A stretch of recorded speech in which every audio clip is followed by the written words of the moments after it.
Hello बच्चों, कैसे हो आप सब लोग। बच्चों, आज हम करेंगे पाठ 15 जिसका नाम है नौकर। सबसे पहले इसके कठिन शब्दों के अर्थ। पहला है बैरिस्ट्री, वकीलों वाला काम।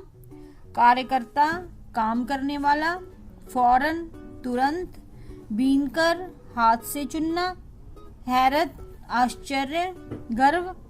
घमंड, ताड़ लेना, अनुमान लगाना। आगंतुक, मेहमान, चारा न होना, उपाय न होना। विदा मांगना, चलने की अनुमति मांगना। हाजमा, पाचन शक्ति, बेस्वाद, बिना स्वाद की। मांझ कर, रगड़ कर। नवागत, नया, आने वाला। ठेस लगना, दुख पहुंचाना। अद्भुत, विचित्र। अनुकरण, नकल करना। बुहारना, साफ करना। निपुण, कुशल। अब हम करेंगे इसके प्रश्न उत्तर। सबसे पहला प्रश्न है, आश्रम में कॉलेज के छात्रों से गांधी जी ने कौन सा काम करवाया और क्यों करवाया। उत्तर, कॉलेज के छात्रों को अपने अंग्रेजी ज्ञान पर बड़ा गर्व था। उन्होंने गांधी जी से कुछ सेवा के लिए पूछा तो गांधी जी ने उनके मन की बात ताड़कर उन्हें गेहूं बीनने को कहा। दूसरा प्रश्न है इसका, आश्रम में गांधी जी कई ऐसे काम भी करते थे जिन्हें आम तौर पर नौकर चाकर करते हैं। पाठ से 3 ऐसे प्रसंगों को अपने शब्दों में लिखो जो इस बात का प्रमाण हो। उत्तर, इसका पहला है, एक कार्यकर्ता ने जब गांधी जी से कहा कि आश्रम में आटा कम पड़ गया है तो वे आटा पीसने के लिए फौरन उठकर खड़े हो गए। दूसरा है इसका, आश्रम में कुछ लोग रसोई के बर्तन बारी बारी से दल बनाकर धोते थे। एक दिन गांधी जी ने बड़े बड़े पतीलों को साफ करने का काम अपने ऊपर ले लिया। थर्ड है इसका, एक बार गांधी जी के कुछ साथी तालाब की भराई का काम कर रहे थे। एक सुबह जब वे काम खत्म करके कुदाल, फावड़ा और टोकरियों के साथ वापस लौटे तो उन्होंने देखा कि गांधी जी ने उनके लिए नाश्ता तैयार कर रखा है।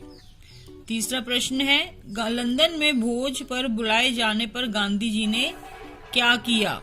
उत्तर, लंदन में भोज पर बुलाए जाने पर गांधी जी खाना बनाने वालों में शामिल हो गए। वे तस्तरियां धोने, सब्जी साफ करने और अन्य छोटे मोटे कार्यों में उनकी मदद करने लगे। नेक्स्ट क्वेश्चन, गांधी जी ने श्रीमती पॉलक के बच्चे का दूध कैसे छुड़वाया।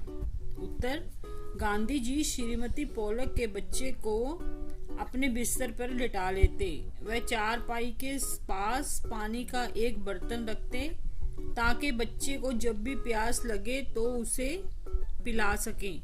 इस प्रकार एक पखवाड़े तक माँ से अलग सुलाने के बाद बच्चे ने माँ का दूध छोड़ दिया। नेक्स्ट क्वेश्चन, आश्रम में काम करने या करवाने का कौन सा तरीका गांधी जी अपनाते थे। इसे पाठ पढ़कर लिखें। उत्तर, आश्रम में काम करने या करवाने के लिए वे स्वयं उस काम को करने लगते। वे उस काम को स्वयं करके बताते कि ये काम कैसे किया जाता है।